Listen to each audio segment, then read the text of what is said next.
Hello guys, welcome back to our channel and are literally means to you, मतलब आप लोगों के लिए चैनल है। अगर आपको अपनी लाइफ एक्सपीरियंसेस, इंसिडेंट्स, जो भी वैल्यू एडिंग थिंग लगती है या फिर जो भी आपने फेलियर देखा, जो भी कुछ है आपकी लाइफ में, थोड़ा सा भी अगर आप उस लाइफ का शेयर करना चाहते हैं तो इस चैनल पे आ सकते हैं। आप भी इन पॉडकास्ट का या फिर ऐसी पॉडकास्ट का पार्ट हो सकते हैं या फिर आप खुद अकेले भी अपना वीडियो बना सकते हैं। और मुझे आशा है कि आपको हमारी जो पॉडकास्ट आ रही थी नेतीराम जी के साथ या फिर उससे पहले जो आर्टिस्ट मनीष ढाका, उनके साथ भी हमने जो पॉडकास्ट की थी वो भी आपको पसंद आ रही होंगी। तो सीधा पॉइंट पे आते हैं कि आज की पॉडकास्ट किस बारे में होने वाली है। थंबनेल और टाइटल से देख के आपको ये तो पता चल गया कि आप लोगों के लिए वो फार्मर आप लोगों के लिए क्या बोलते हैं, वो आपको क्या कहना चाहते हैं, ये उसके बारे में है कि वो फार्मर एक मैसेज दे रहे हैं आपको। उन्होंने अपनी लाइफ के इतने साल का जो कुछ एक्सपीरियंस जो उनके पास है वो आपको देना चाह रहे हैं। उसका सीधा सीधा सार बताऊं, एक लाइन में इसका सार है, तो वो भी चाहते हैं कि आप भी इस चीज़ में आओ, आप भी फार्मिंग में आओ। आज ही मतलब मैंने कोट पढ़ा कि जो अगर फार्मिंग है उसको अगर बढ़ावा दिया जाए, जैसे कि पहले 1960 1970s के टाइम वैसा दिया जाए या फिर उससे भी एक्स्ट्रा थोड़ा दिया जा सकता है, तो फिर हमारे इंडिया की जीडीपी बहुत ज़्यादा ग्रोथ करेगी। कोविड के टाइम आपने देखा होगा कि जीडीपी कैसे गई। उस टाइम पे अगर हम किसानी को अगर लेते तो बहुत आगे जा सकता था। और आपने जो पिछला वीडियो देखा उसमें आपने ये जो 3 कानून आए हैं, 3 फार्म लॉज आए हैं जिसकी वजह से फार्मर प्रोटेस्ट हो रहा है, उस पर भी आपने एक फार्मर की राय सुनी होगी। आप अपनी राय बना के बैठे थे, मैं भी अपनी राय बना के बैठा था कि भाई ये ऐसा है वैसा है वैसा, पर मैंने भी उनकी राय सुनी, बहुत माइंड मेरा भी क्लियर हुआ। तो गाइस ज़्यादा टाइम वेस्ट नहीं करते हुए, I am sure that if I can then you can too. मतलब यूथ को मतलब इस चीज़ में आना चाहिए, एग्रीकल्चर में आना चाहिए। देखो, जो नई पीढ़ी है ना उसको एग्रीकल्चर में तो आना ही आना चाहिए। चाहे सर्विस कर रहा है ना तो उसको भी घंटा 2 घंटे खेती में काम करना चाहिए, करना चाहिए, हाँ। क्योंकि एक तो उससे शरीर की इम्यूनिटी बढ़ेगी, शरीर से पसीना बाहर निकलेगा, जो शरीर की गंदगी है ना वो शरीर से बाहर निकलेगी और स्वास्थ्य है वो हेल्दी रहेगा। आज तक मैंने टेबलेट नहीं ली है, न इंजेक्शन खाया। ये 2 डोज तो खा के आया हूँ अभी कोरोना के, लेकिन आज तक न इंजेक्शन खाया है मैंने। 63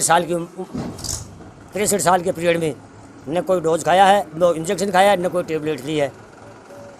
एकदम से स्वस्थ हूँ, फिट हूँ, क्योंकि मेहनत करता हूँ इसलिए फिट हूँ। तो यही एक मैसेज रहेगा कि यूथ को भी इस चीज़ में ट्राई करना चाहिए। एक बार जरूर करनी चाहिए ट्राई, यूथ को एक बार तो करनी चाहिए, करनी चाहिए। वो ट्राई करके देखो एक बार, महीने 2 महीने 4 महीने ट्राई करके देखो ना कि क्या तो बेनिफिट मिलता है शरीर में। पहला सुख निरोगी काया, शरीर है ना, पहला सुख यही है। दूसरा सुख पुत्र माया, पैसे से माया नहीं बनती है। बच्चे अच्छे होना, पुत्र अच्छे होना, लड़के अच्छे होना खुद के, तो माया ही है। तो भैया खेती में काम करोगे, स्वस्थ रहोगे, आवारागर्दी नहीं करोगे, फालतू में फिजूल किसी के घर नहीं जाओगे। 2 घंटे शाम का कर लो, 2 घंटे सुबह काम कर लो। शाम का 5 बजे घर आते हो तो घर पे रहो आराम से, सुबह जल्दी उठो, खेत में काम करो 2 घंटे, आपको सफलता मिलेगी। तो सर यूथ मतलब अब पूरी तरह इससे बाहर जा रहे हैं एग्रीकल्चर से। अभी आप देख रहे हो कि हाँ देख रहे हैं, हाँ जा रहा है। लोग मतलब नौकरी की तरफ ही भाग रहे हैं, व्यापार की तरफ ही भाग रहे हैं, बल्कि वो अपनी हेल्थ पे उस पर कुछ भी ध्यान नहीं दे रहे हैं। तो सर यही कहना चाह रहे हैं सर कि एग्रीकल्चर की तरफ जाओ, क्योंकि वही एक बेस्ट वे है हेल्थ बनाने का। आप जिम चले जाओ, उसमें भी इतना नहीं होगा। ना जिम में कुछ नहीं है, कुछ नहीं है जिम में तो वो आडे पड़ गए, मुद्दे पड़ गए, सूदे पड़ गए, रस्सी खींच ली, वो खींच लिया। यही है भैया, खेत में काम करो सुख पाओगे। हाँ, सुख ही पाओगा, खेत में काम करोगा। जरा मान लो तो 1 महीने करके देखो ने। हाँ भाई यूथ ने जो यूथ है, इनमें से नौजवान लोग हैं, उनसे यही मैसेज है मेरा कि कम से कम 1 महीने तक खेत में काम करके देखो, आपका शरीर अपने आप कहेगा कि भाई वास्तव में सही कहा है उसने, इस किसान ने अपन को सही कहा है। तो भैया थोड़ा ध्यान दो शरीर पे भी। जिम में कुछ नहीं रखा है, देसी खाओ और देसी रहो। तो सर आपके मतलब हर की लाइफ में एक फेलियर होता है, एक मतलब असफलता होती है। तो आपकी लाइफ में वो सफलता कौन सी थी और आपने उसमें मतलब कैसे बाहर निकले? ये मतलब आपका एक डाउन साइड होता है लाइफ का कि हाँ होता है, लाइफ का डाउन साइड होता है। उसमें क्या है कि आदमी किसी टाइम भाग जाता है, भाग जाता है। वो अपनी लाइन है ना कि इस लाइन पे चलना, उस रास्ते पे न चल के वो दूसरे रास्ते पे चला जाता है। हाँ सर। तो हमारे माताजी पिताजी थे, दाखड़ा आदमी थे वो, तो उन्होंने मुझे उस रास्ते पे जाने नहीं दिया। खेती से जोड़े रखा, पहले तो पढ़ाई से जोड़े रखा, पढ़ाई के लिए मैंने ना कर दिया तो खेती से जोड़ दिया, तो बेटे खेती में काम करो। तो उस दिन खेती से जुड़ा था मैं, आज तक खेती से जुड़ रहा हूँ। अपने दोनों बच्चे खेती कर रहे हैं। मतलब वो भी नौकरी नहीं कर? वो नौकरी नहीं कर रहे हैं, दोनों खेती कर रहे हैं और खेती में खुश हैं। वो एकदम से खुश हैं खेती में। भाई जैसे खेती है ना, वो बार बता रहा था मैं आपसे थोड़ी देर पहले, काम किया तो किया, नहीं किया तो सो गए, दिक्कत क्या। लेकिन खेती एक ऐसी चीज़ है, जगत विद्या पचत खेती। इसका क्या मतलब है सर?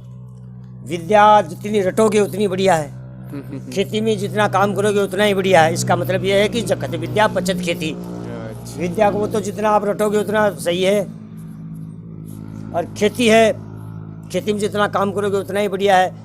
अगर आप सुबह सुबह एक राउंड चारों तरफ खेत के लगा दिया ना, वो भी अपना कर्ज नहीं रखेगी, खेती देगी आपको कि तू मेरी इज्जत कर, मैं तेरी इज्जत कर, तू मुझे संभाल रहा तो मैं तुझे संभालूंगी। खेती ये कहता है, ये धरती माता ने ये कहती है कि तू मुझे संभाल रहा है तो मैं तुझे संभालूंगी। इसके अंदर रुपये की कमी नहीं है, अगर सरकार साथ दे तो। सरकार क्या? हाँ, सरकार साथ दे तो इसमें रुपये की कमी नहीं है। चांदी वाला निकलेगा इतना इतना बड़ा, एक एक कसी के साथ भी एक एक निकलेगा, अगर सरकार साथ दे तो।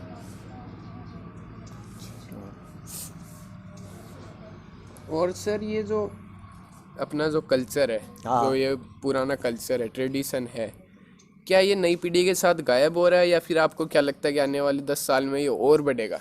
देखो भाई साहब, बात ऐसी है कि जैसे ये जो पुराना कल्चर था ना, कल्चर तो वही था, ये पश्चिमी सभ्यता की तरफ खींचते चले जा रहे हैं। अच्छा। तो ये खींचे नहीं चले जा रहे हैं, ये अपनी बर्बादी की तरफ जा रहे हैं। अच्छा। देश का कल्चर था ना, वही था कल्चर। तो कल्चर जो था ना वही था, उसको छोड़ के पश्चिमी सभ्यता की तरफ जाने लग गए। तो पश्चिमी सभ्यता में देख लो आप क्या हो रहा है, अडनगनता रहती है वहाँ पे। अपने देखो ना, यहाँ पे शेखावाटी का पहरान देखो ना, अपने राजस्थान का पहरान देखो ना, शरीर का कोई अंग थोड़े दिखेगा ना। दो चीज़ें। तो भाई साहब बात ऐसी है कि जैसे अपना कल्चर है ना, ये इसको ये युवा पीढ़ी छोड़ रही है, गलत छोड़ रही है। इसको अपनाओ, फिर देखो क्या होता है। आने वाले जो पीढ़ी है अभी, हाँ। 5-10 साल वाली या हाँ। 5 से 15 साल वाली, मेरी एज वाली, हाँ उनको आप किस नज़रिए से देखते हो? देखो, नज़रिया तो ये है कि नज़रिए में तो फ़र्क है। फ़र्क ये है कि आजकल के बच्चे, हम पढ़ते थे ना उस टाइम में पूरे ज़िले में, पूरे ज़िले में 2-4 की फर्स्ट डिवीज़न आती थी। क्या कहते थे कि होशियार है। आज 90% तो हर काम में मिल जाएगी आपको, उसकी तो कोई वैल्यू नहीं है। 98 के ऊपर है, 99 के ऊपर है, उनकी वैल्यू है, तो है नहीं। तो शिक्षा का तो बड़ा है, लेकिन जो को अपनी संस्कृति है ना, अपना कल्चर था, संस्कृति थी, उसको छोड़ रहे हैं। तो सर कहाँ तक लगता है कि जो शिक्षा आई है, हाँ। उससे आपको क्या लगता है कि इस पे थोड़ा इम्पेक्ट पड़ा है? शिक्षा तो ये है कि जैसे शिक्षा में भी फ़र्क है। जापान को देखो, चाइना को देखो, शिक्षा के साथ में उनको कुछ सिखाया जाता है। अपने बाबर कब मरा था, हुमायूं कब मरा था, वो पृथ्वीराज चौहान कब हुआ था, और वो कब हुआ था, गलत बात। उनकी बजाय क्या मतलब है भाई, वो मर गए, बस हो वो तो आज से 400-500 साल पहले ख़त्म हो गए। उनको पढ़ाने की बजाय देश में छोटे बच्चों से लेके पर फर्स्ट कक्षा से लेके 10वीं तक तो कम से कम उनको कुछ न कुछ सिखाया जाए। माचिस भी कैसे बनाई जाती है, हैं? वो खत्म हो गया, वो रूल खत्म हो गया, है ही नहीं यहाँ पे। अच्छा, यहाँ पे तो बस वो बाबरू हुमायूं चल रहा है। बाबरू मायू चल रहे, क्या मतलब हुआ बाबरू मायू? अरे वो मर गए, वो वर्तमान में, उसको देखो ना आप। और यही है कि सर जो पढ़ते हैं वो नौकरी में नहीं आता, और जो नौकरी में आता वो पढ़ाया नहीं जाता। पढ़ाया नहीं ये तो भाई, वो तो उसकी देखो नौकरी में आना चाहता है, बेचारे की स्थिति कमज़ोर है उसकी, वो पढ़ ही नहीं पाता। जो नौकरी में जाना चाहता है ना वो पढ़ नहीं पाता है, उनके पास घूस देने के लिए पैसे नहीं है। अगर थोड़ा बहुत पढ़ भी गया तो घूस देने के लिए पैसे नहीं है उनके पास।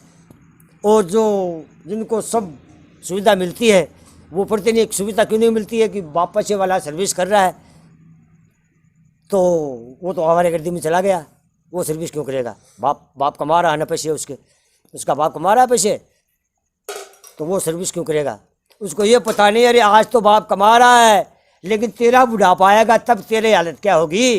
अपने बुढ़ापे का भी ध्यान कर, वो बुढ़ापे का ध्यान नहीं करते, क्यों जवानी का जोश रहता है उसमें, गरम खून। अब वो एक किसान के बच्चों से मेरा एक निवेदन है कि वो अपने माता पिता की तरफ भी देखें, किस तरीके से उनको पढ़ा रहे हैं, मेहनत कर रहे हैं, मजदूरी कर रहे हैं, खेती कर रहे हैं। आप तो शिकर चले गए, जयपुर चले गए, नहीं हम तो चित्तौड़ जाएंगे। अरे चित्तौड़ तो चले गए, आप भेज भी दिया आपको, लेकिन आपको ये पता है क्या कि अपने पिताजी ने रुपये कहाँ से लाए? आपको पता अपने घर की स्थिति का? तो भैया ज़रा थोड़ा ध्यान दे के पढ़ो, वेस्टेज मत करो पैसों को। आप यारो मोबाइल ले लिए 15,000 का मोबाइल, नहीं मेरे पास तो वो है भी उसका एप्पल का है, नहीं भाई मेरे पास तो वीवो का है, नहीं भाई मेरे पास तो वो है। अरे उसको क्या है यार, 1500 रुपये का मोबाइल का काम नहीं चलता क्या? 1500 भी चल सकता है काम। आपने आजकल वो वीडियो गेम आते हैं उसमें पैसे लगा देते हो, शाम का ठर्रा चाहिए आपको। नहीं भैया, किसान के बेटे हो, कम से कम अपने पिता की माता पिता की तरफ देखो, आप उनसे सीखो आप कुछ कि भाई आप वो पैसे कहाँ से लाते हैं, किस तरीके से ला के देते हैं, किससे उधार लेके हैं। कल आप पे सिर पर ही भारी पड़ेगा वो, नहीं कि माता पिता के सिर पर भारी पड़ेगा, क्यों देने आपको ही है। वो तो बुजुर्ग हो गए, उधार लाए हैं, खेती से इकट्ठे किए हैं, किस तरीके से किए हैं। जो थोड़ा ध्यान दो माता पिता की तरफ भी, और अपनी सेहत के ऊपर भी ध्यान दो, अपनी पढ़ाई पर ध्यान दो, और जहाँ तक हो सके तो कुछ बन के दिखाओ आप।